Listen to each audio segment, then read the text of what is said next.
Welcome back to my YouTube channel. आज हम topic पढ़ेंगे functions of random variable.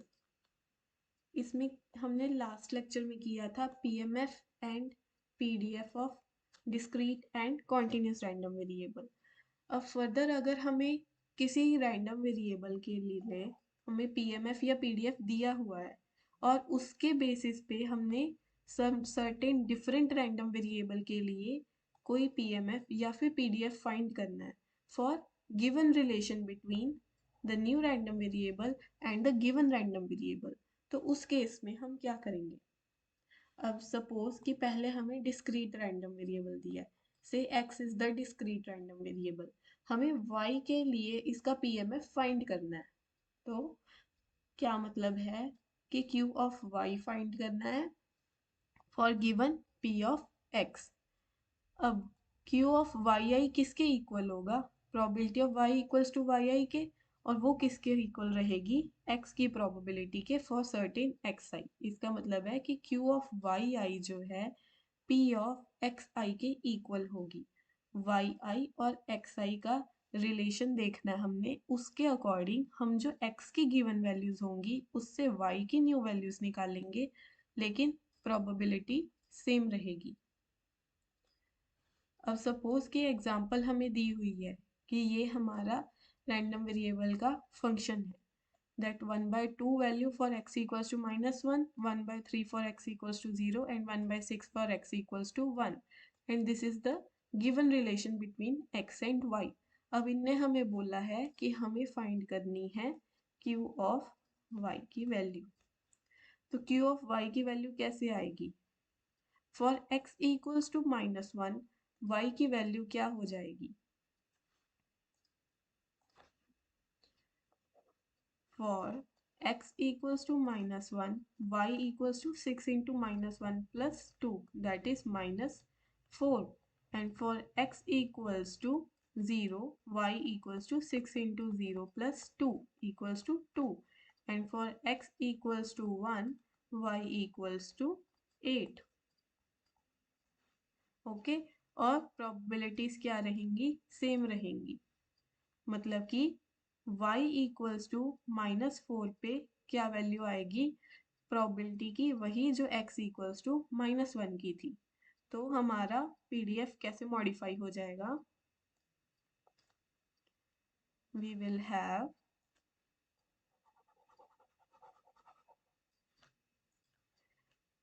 q of y as 1/2 for y equals to -4, 1/3 for y equals to 2, and 1/6 for y equals to 8।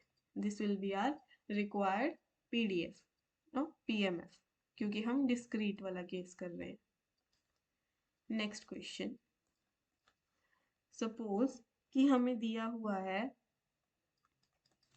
that x can take values 1, 2, 3 up to so on, with probability of x equals to n being 1/2 raised to the power n, और n की value 1, 2 कुछ भी हो सकती है, 0 otherwise.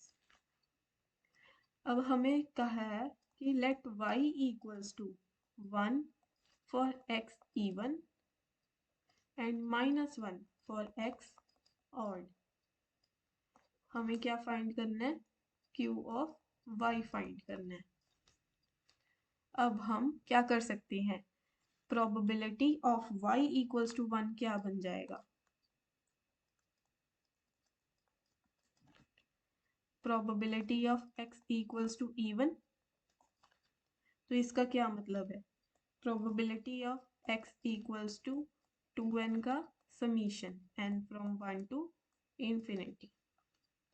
तो ये क्या बन गया, probability of x equals to 2, probability of x equals to 4 plus up to so on. Probability of x equals to 2 हम इससे निकाल सकते हैं 1/2 का square, then 1/2 raised to the power 4 and up to so on. This becomes an infinite GP। तो infinite GP का sum a upon 1 minus r, 1/4 upon 1 minus 1/4 which is 1/3। Therefore, probability of y equals to 1 is 1 by 3. Similarly, probability of y equals to -1 क्या हो जाएगी? Probability of x equals to odd. और ये क्या बन जाएगी? इसको हम ऐसे लिख सकते हैं सिंप्लीफिकेशन के लिए 1 minus probability of x equals to even, because we know sum of probabilities will result in 1, और हम x को 2 पार्ट्स में डिवाइड कर रहे हैं, ऑड एंड इवन, तो इसको हम probability of odd लिख सकते हैं 1 माइनस probability of even. तो 1 minus 1/3 is 2/3. Hence probability of y क्या बन जाएगी, या हम इसको लिख सकते हैं q of y. ये बन जाएगा 1/3 for y equals to 1 and 2/3 for y equals to -1. This is our required answer. Next case. अभी हमने किया था for x being discrete. Now for x being continuous. अगर x हमारा continuous random variable हो जाता तो क्या करते? अगर x एक continuous random variable है तो उसका PDF क्या होगा? fx and fx is greater than 0 for a less than x less than b. इस तरह से हम लेके चल रहे हैं. Now suppose y equals to hx जो है is strictly monotonic. Okay, monotonic.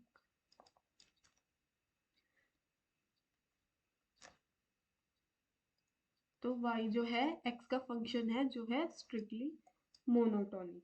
Also अब एक प्रॉपर्टी तो हमने ये ली ना स्ट्रिक्टली मोनोटोनिक वाली. दूसरी प्रॉपर्टी डिफरेंशिएबल.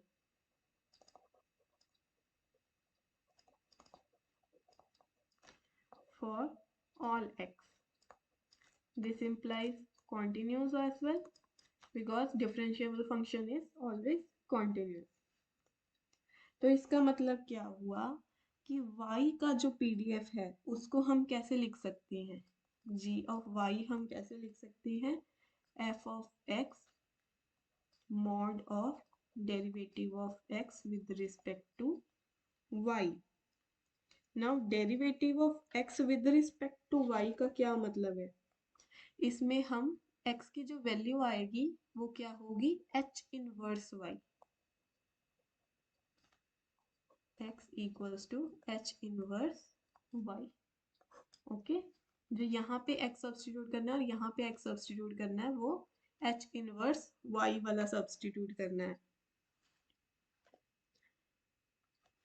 अब एक और चीज नोट कर सकते हैं हम यहाँ पे, ये जो है ना ये एक रिजल्ट है जो हम अप्लाई करेंगे for continuous random variable in case of functions of random variables.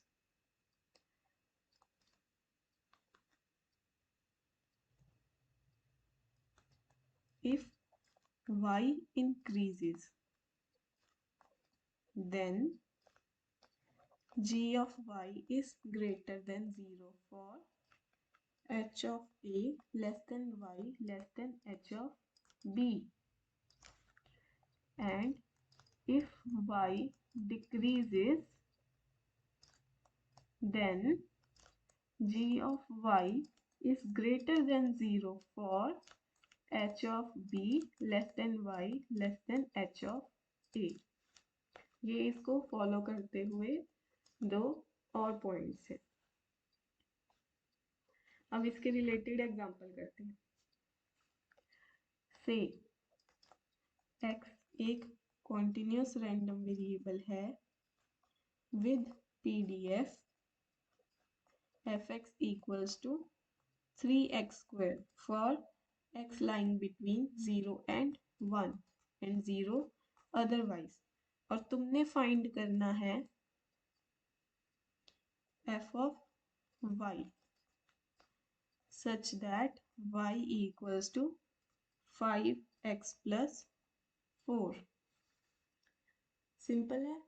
5x plus 4 दिया हुआ है हमें y की वैल्यू। अब ये हमारा क्या है, h of x। ओके, तो हम x की वैल्यू फाइंड कर सकते हैं in terms of y, that will be h inverse y। x हमें दिया हुआ था, ओ सॉरी, y हमें दिया हुआ था 5x plus 4, तो y की वैल्यू क्या आ जाएगी, x की वैल्यू क्या आ जाएगी, y माइनस 4 डिवाइडेड बाय 5। ये हमारा क्या बन गया, h इनवर्स y। अब हमने फाइंड करना था f of y। f of y find करने के लिए हम क्या करेंगे, विद द थ्योरम इसको हम ऐसे लिख सकते हैं,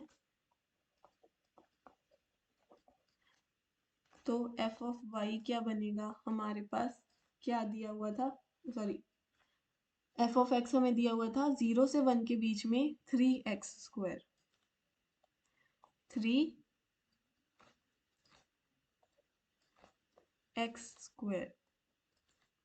x की वैल्यू क्या है, y माइनस 4/5 एंड डेरिवेटिव।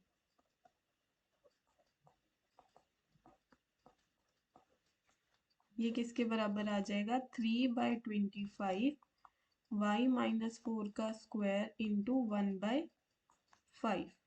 इसका डेरिवेटिव करके तो ये क्या बना, y माइनस 4 स्क्वायर 3/125। अब y की डोमेन क्या रहेगी, x was lying between 0 and 1, therefore y will lie between, x 0 होने पे y की वैल्यू आ जाएगी 4 और x 1 होने पे y की वैल्यू आ जाएगी 9, so y will lie between 4 and 9। this is our required PDF। f of y बन गया 3/125 y माइनस 4 का square for y lying between 4 and 9, 0 otherwise। अब इसमें तुम एक और चीज देख सकते हो, अगर तो जैसे हमने कैलकुलेट करी है, हमने चेक करना है कि हमने ठीक कंप्यूट करी है कि नहीं करी है, तो उसके लिए हम क्या करेंगे, इस प्रॉपर्टी का यूज करेंगे, that integration of the PDF should be equals to 1।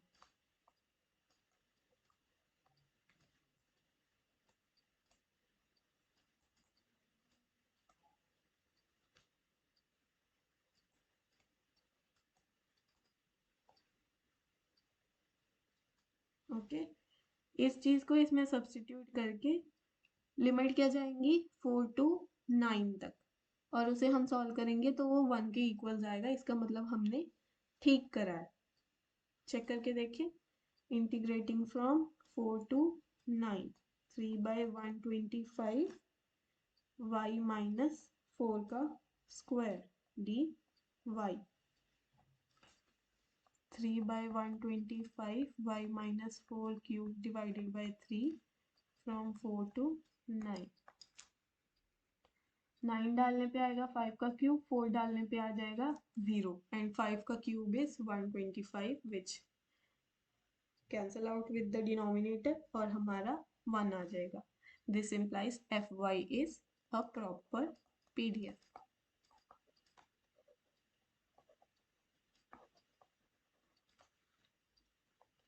Next question, अगर हमें fx दे रखा है 1/2 for x lying between -1 and 1 and 0 otherwise, then f of y find करना है हमने, अगर y की वैल्यू क्या है sin π/2 x, ये हमारा hx है, तो h इनवर्स y क्या बन जाएगा, y equals to sine pi by 2x। This implies sine inverse y क्या हो जाएगा, पाई बाय 2x। इसका मतलब x की वैल्यू क्या हो जाएगी, 2/पाई साइन इनवर्स y। अब ये हमारा क्या आ गया, h इनवर्स y। अब हम कंप्यूट कर सकते हैं dx by dy, derivative of 2/पाई sine inverse y with respect to y। तो 2/पाई तो बाहर आ जाएगा, साइन इनवर्स y की डेरिवेशन क्या होती है, 1/√1 माइनस वाई स्क्वायर। तो ये हमारा आ गया dx बाई dy की वैल्यू। और इसी तरह से अगर हम f ऑफ 2/पाई साइन इनवर्स y की वैल्यू निकालें तो वो क्या रहेगी, 1/2। तो इसका मतलब क्या हुआ कि हमारी f ऑफ y की वैल्यू क्या बन गई, 1/2 इंटू जो हमारा डेरिवेटिव था 2/पाई 1/√1 माइनस वाई स्क्वायर। अब अगर हमने y की डोमेन फाइंड करनी हो तो क्या आ सकती है, हमारे पास y की वैल्यू है sine pi by 2x। x की वैल्यू -1 पे क्या आएगा, y की value sine minus pi by 2 which is -1 and x की वैल्यू 1 पे क्या आएगा, sine pi by 2 which is 1। तो y की डोमेन क्या हो जाएगी, -1 to 1। This is our required PDF. fy आ गया 1/पाई 1/√1 minus y square for y lying between -1 to 1 and 0 otherwise is our required PDF। Further आप इसे चेक कर सकते हैं, integrating -1 to 1 f of y की वैल्यू तो वो 1 के इक्वल्स आएगी। अब थर्ड रिजल्ट भी कॉन्टिन्यूस के लिए ही है। इसमें क्या कह रहे हैं हम कि इन केस हमारा जो पीडीएफ है वो नॉन मोनोटोनिक हो जाता है। In case PDF is non monotonic, क्योंकि हमने जो पिछला रिजल्ट पढ़ा था उसकी स्टेटमेंट में मोनोटोनिसिटी थी, स्ट्रिक्टली मोनोटोनिक। पर अगर वो नॉन मोनोटोनिक हो गया तो क्या करेंगे, अगर वो नॉन मोनोटोनिक हो जाता है तब हम क्या रिजल्ट लगाएंगे, that g of y equals to summation I f of xi upon h dash xi। वही चीज है, हम अगेन डेरिवेट कर रहे हैं। ये चीज जो है ना, देखो h जो हमारे पास था वो फंक्शन ऑफ x था। नेक्स्ट पे करते हैं, जो हमने h डैश xi लिखा है ना, जो हमारे पास h था वो फंक्शन ऑफ x है, राइट। तो इसको हम डेरिवेट करेंगे विद रिस्पेक्ट टू x। जब हम उसे 1/h डैश कर देंगे तो वो क्या बन जाएगा, dx/dy बन जाएगा। जो हमने पीछे रिजल्ट किया था उसमें भी हमने dx/dy यूज किया था, है ना, यही चीज थी विद द मॉड, और यहाँ पे जस्ट एक x आ रहा था। अब भी हम वही कर रहे हैं, यहाँ पे बस x i आ रहा है और h डैश x i आ रहा है। अगर मैं इसे ठीक से लिखूं तो वो क्या बन जाएगा, that g of y will be equals to f of xi into dxi upon dy बन जाएगा।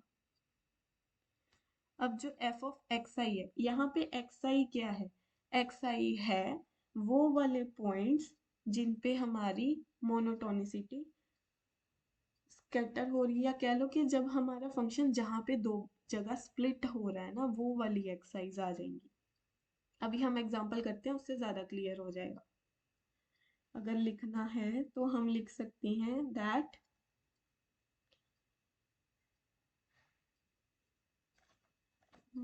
पीछे लिखते हैं, late y equals to hx